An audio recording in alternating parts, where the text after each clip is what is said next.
ఇది చాలా కామన్‌గా చాలామంది సాఫ్ట్‌వేర్‌లో కానీ, ఇంకెక్కడైనా కంపెనీస్‌లో కానీ జాయింట్‌గా పనిచేసే చోట్ల ఇట్లాంటివి చాలా కామన్‌గా వస్తుంటాయి సమస్యలు. ఫస్ట్ ప్రైమరీ థింగ్ ఏం చేస్తామంటే, ఈ అమ్మాయిని సెపరేట్‌గా పిలిచి ఎక్కడైనా ఏకాంతంగా కాన్ఫిడెన్షియల్‌గా వేరే వాళ్ళకి తెలియకుండా చెప్పి చూడు, నువ్వు ఇంత హర్ట్ అవుతున్నావు, ఇట్లాంటివి స్ప్రెడ్ చేయటం మంచిది కాదు, ఇది గుడ్ ఫ్రెండ్షిప్ కాదు, ఇది కరెక్ట్ అయిన టీమ్ వర్క్ కాదు, ఇది ఓవరాల్‌గా తన వర్క్ ఎఫెక్ట్ అవుతుంది, నీ వర్క్ ఎఫెక్ట్ అవుతుంది అని చెప్పి చూడు.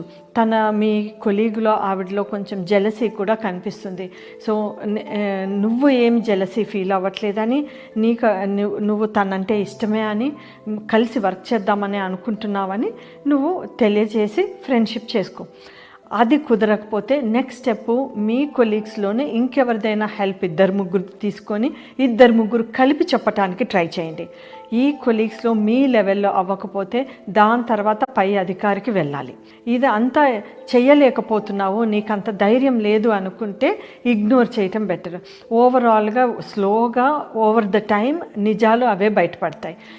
నువ్వు ఎప్పుడైతే తెలుసుకున్నావో ఇట్లా నెగిటివ్గా చెప్తుందని, నెగిటివ్ తెలుస్తున్నాయని, తను నీ మీదే కాదు ఇంకొకరి మీద కూడా ఇలాగే చేస్తూ ఉంటుంది. సో వాళ్ళ ఫ్రెండ్షిప్స్తో తీసుకొని ఎవరెవరి మీద తిని ఇలా చేస్తుందో వాళ్ళందరి ఫ్రెండ్షిప్స్ తోటి నువ్వు కలిసి అట్లా కూడా అప్రోచ్ అవ్వచ్చు ఫ్యూచర్లో.